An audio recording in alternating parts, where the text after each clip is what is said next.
Overseas हमेशा से पाकिस्तान के लिए काबिल फ़ख्र असासा रहे हैं और ख़ास तौर पे जब हम बात करते हैं रेमिटेंसेस के हवाले से, तो ओवरसीज़ पाकिस्तानीज़ ने हमेशा पाकिस्तान की डॉलर भेजने में, रियाल भेजने में, पाउंड भेजने में कोई कसर नहीं छोड़ी और ख़ास तौर पे वो पाकिस्तानी जो बाहर हमारे गल्फ़ स्टेट्स में, हमारे सऊदी अरब में मेहनत मज़दूरी के लिए गए हुए हैं और उन्होंने वहाँ की कोई शहरियत नहीं ली हुई और पाकिस्तान से उनकी फैमिलीज़ यहाँ पर मौजूद हैं, वो वहाँ पर मेहनत मज़दूरी करते हैं और इस मर्तबा मैं आज ही की आपको खबर बता रहा हूँ, जैसे कि गवर्नर स्टेट बैंक ने आज एक एदाद-ओ-शुमार के हवाले से बताया है कि मार्च के महीने में पाकिस्तान में जो रेमिटेंसेस भेजी गई हैं, वो पाकिस्तान की तारीख की सबसे बड़ी रेमिटेंसेस हैं। 4 अरब डॉलर 4.1 बिलियन डॉलर की रेमिटेंसेस पाकिस्तान भेजी गई हैं और ये ऐसी सूरत में उस वक़्त भेजी गई हैं जब हमारे सामने पाकिस्तान तहरीक इंसाफ की ये कॉल मौजूद है कि बैरून मुल्क पाकिस्तानी जो हैं वो पाकिस्तान में पैसे ना भेजें, रियाल ना भेजें, डॉलर ना भेजें उस वक़्त। तो पाकिस्तानी जो हैं मेरा ख्याल है जो पाकिस्तान हम जो आईएमएफ के पास जाते हैं और हम आईएमएफ के तरले करते हैं, मिन्नतें करते हैं और वो हमें 4 अरब 5 अरब डॉलर कई सालों पर और महीद करके और कितनी ही ज़्यादा हमारी दरख्वास्तों के बाद देता है, तो उसके मुकाबले में हमारे पाकिस्तानी जो हैं वो सिर्फ 1 महीने में 4 अरब डॉलर पाकिस्तान को भेज देते हैं, जिससे यकीनी तौर पर तो हमारी अदायगियों का तवाज़ुन बेहतर होता है। हम पाकिस्तान की हुकूमत हमेशा से कोशिश करती रही है और अब भी कोशिश कर रही है कि ओवरसीज़ पाकिस्तानीज़ को जितनी ज़्यादा आप सहूलियात दे सकें, जितना ज़्यादा और पाकिस्तान के ख़ास तौर पे जब हम अपने पाकिस्तानी नौजवानों को देखते हैं, पाकिस्तान के लोगों को देखते हैं, बाहर जाकर जो खिदमात सर अंजाम देते हैं और इन्हीं की बुनियाद पर अभी जब बेलारूस के दौरे के ऊपर वज़ीर-ए-आज़म शहबाज शरीफ और साबिक वज़ीर-ए-आज़म या नवाज शरीफ गए हैं, तो एक बहुत बड़ी खबर आई है कि वहाँ पर बेलारूस जो है वो पाकिस्तान से 1.5 लाख हुनरमंद पाकिस्तानी जो है वो वहाँ पर बुलाएगा और उनको वो वहाँ पर आप जॉब देगा। अच्छा नजमुल साहब, माशाल्लाह ये तो अच्छी बात है सारी। तो मैं ये आपसे पूछना चाहता हूँ कि ये जो जितने भी ओवरसीज़ बुलाए गए हैं, क्या इनमें सारे मुस्लिम लीगी ओवरसीज़ हैं या कि दूसरी मुखालिफ जमातों के या इत्तेहादी जमातों के लोग मौजूद हैं? देखिए, जब हम ओवरसीज़ की बात करते हैं तो जो बंदा भी पाकिस्तान से बाहर जाता है वो पाकिस्तान का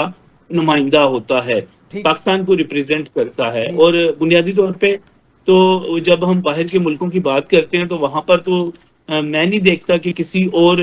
मुल्क की तरफ से किसी और जगह पर हम उनको सियासी जमातों में तकसीम करते हैं। ये एक गलत किस्म का प्रोपेगेंडा और एक गलत किस्म की तकसीम जो है पाकिस्तान तहरीक इंसाफ की तरफ से उस वक्त शुरू की गई जब बैरून मुल्क पाकिस्तानियों पर और पाकिस्तान के जो रियासती अहदेदार बाहर जाते हैं उन पर हमले शुरू किए गए। उस तंजीमें मौजूद होती हैं, लेकिन कोई भी तंजीम पॉलिटिकली सिर्फ पाकिस्तान के लिए फ़ाल होती है, पाकिस्तान के लिए बात करती है। तो मैं नहीं समझता कि इसमें पाकिस्तान तहरीक इंसाफ की या मुस्लिम लीग नून की या जमात इस्लामी की या आप पाकिस्तान पीपल्स पार्टी की बात करें उसमें कोई तकसीम है। ये तो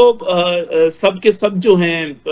यकसा तौर पर अहम हैं और तमाम पाकिस्तानी अहम हैं, सिवाय इनके जो लोग क़वानीन की खिलाफ वर्जी करते हैं, जो पाकिस्तान के बाहर पाकिस्तान की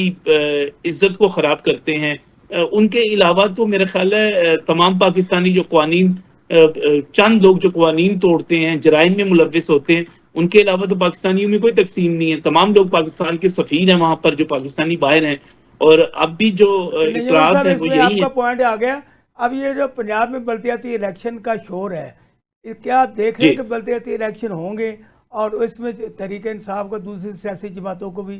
बाकायदा इजाज़त होगी हिस्सा लेने की? देखिए, 2 चीज़ें हैं। बल्दियाती इंतखाबात मेरी राय में तो होने चाहिए। ये पॉलिटिकल गवर्नमेंट्स को बहुत ज़्यादा फ़ायदा देते हैं। सियासी जमातें जो होती हैं उनके ज़रिए ग्रास रूट लेवल तक अपनी एक पहुंच को यकीनी बनाती हैं। यकीनी तौर पे एक एमएनए और एक एमपी गली मोहल्ले में तो नहीं हर रोज़ पहुंच सकता, तो बल्दियाती इंतखाबात तो होने चाहिए। लेकिन जहां तक बात है कि तहरीक इंसाफ इसमें हिस्सा लेगी या मुस्लिम लीग नून इसमें हिस्सा लेगी,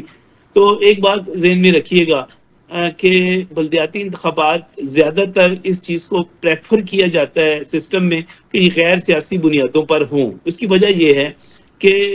हमने गली मोहल्ले के काम करने होते हैं। अगर आप सियासी बुनियादों पर करेंगे तो बहुत सारे लोग जो है मुखालिफ के साथ राब्ता करते हुए पार्टी तंजीम की वजह से डरेंगे। आपने ये देखा होगा कि और हमेशा से ये एक रवायत भी है कि जो सरकार होती है अमूमी तौर पर उसके लोग ही बल्दियाती इंतखाबात में जीतते हैं। आप इसको मुशर्रफ दौर में मैं आपको थोड़ा सा 2002 और 2006 के बल्दियाती इंतखाबात साथ के आपको याद करवाना चाह रहा हूँ। आपको याद होगा कि उस वक्त एक इत्तेहाद बना था जिसमें पाकिस्तान तहरीक इंसाफ तो उस वक्त होती नहीं थी, काफ लीग होती थी, और काफ लीग के मुकाबले में मुस्लिम लीग नून ने, पीपल्स पार्टी ने और जमात इस्लामी ने, तीनों ने इत्तेहाद कर लिया था। लेकिन मियां आमिर महमूद जो है वो काफ लीग के प्लेटफॉर्म से वो लाहौर के मेयर लॉर्ड मेयर नाजिम का सिस्टम दिया गया था। लाहौर के नाजिम मुंतखब हुए थे, ज़ेबानाज़ भी उसी दौर में काउंसलर बनी थी। जी काउंसलर बनी थी। अब मुझे ये बताइए कि क्या आप जी जी जी जी उसी यूनियन से, यूसी 49 से, जहाँ से आमिर महमूद साहब थे, वहाँ ही उसी यूसी से मैं भी। अच्छा मुझे ये बताइए कि लाहौर में मुस्लिम लीग नून, पीपल्स पार्टी और जमात इस्लामी इकट्ठी हो जाएं और उनके मुकाबले में काफ लीग जीत जाए, आपको ये मुमकिन नजर आता है? लेकिन ये मुमकिन हुआ था, क्योंकि लोग ये समझते हैं कि अगर हम हुकूमत का, असल में लोग ये समझते हैं, बहुत सारे लोग ये समझते हैं कि अगर हम गली मोहल्ले के इश्यूज के ऊपर अपोजिशन के बंदे को वोट दे देंगे तो उसका नतीजा ये निकलेगा कि हमारे काम नहीं होंगे, हमारे गली मोहल्ले नहीं बनेंगे। तो ये एक प्रैक्टिकल सी अप्रोच है जो हमेशा से रहती है। अव्वल तो मैं ये भी समझता हूँ कि सियासी बुनियादों पे होने में भी कोई हर्ज नहीं है, क्योंकि गैर सियासी बुनियादों पर होने के बावजूद एहसान नाज साहब आप ये देखिए कि टिकटें तकसीम की जाती हैं,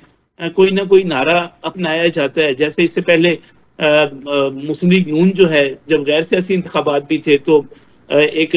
गरीब नवाज की आदत और इस किस्म की जो है अपना वो ले आते हैं, अवामी की आदत, इस्लामी की आदत, इस किस्म के नारों के साथ वो अपनी पहचान करवा देते हैं और बाकायदा टिकटें भी तकसीम होती हैं।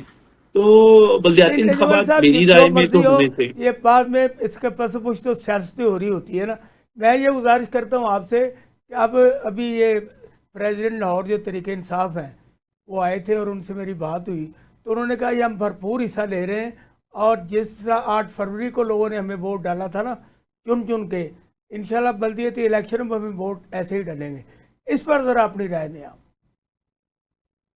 देखिए, जिस पार्टी को भी वोट मिले उसको जरूर हिस्सा भी लेना चाहिए, वोट भी लेने चाहिए। लेकिन जो पाकिस्तान तहरीक इंसाफ का दावा है ना जी कि 8 फरवरी को उसको बहुत ज्यादा वोट मिले थे और नताइज तब्दील हुए, तो अगर हम 8 फरवरी के बाद के अब तक के ट्रिब्यूनल्स के फैसले देखें और वहां पर जो रिकाउंटिंग हुई और एक एक हल्के का जो ऑडिट हुआ, एहसान साहब उसके नतीजे में पाकिस्तान तहरीक इंसाफ और जमात इस्लामी समेत उनके इत्तेहादी तकरीबन 12 सीटें हार गए। देखें, अगर आपको वोट मिले हुए होते और आप जीते हुए होते और हल्के का ऑडिट हो रहा है तो फिर आप सीटें निकालते ना। हालत तो ये है कि उनके जो मरकजी अपोजिशन लीडर हैं उमर अयूब साहब, वो गिनती से भागे हुए हैं, स्टे लेके बैठे हुए हैं, बिल्कुल उसी तरह जिस तरह कासिम सूरी साहब भागे हुए थे। आप खुद जो है दावा करते हैं कि धांधली हुई थी, तो फिर आ जाएं, आप इलेक्शन के ऑडिट का मुतालबा करते हैं, आप आ जाएं, मुकाबले में आ जाएं, मैदान में आ जाएं। आप फिर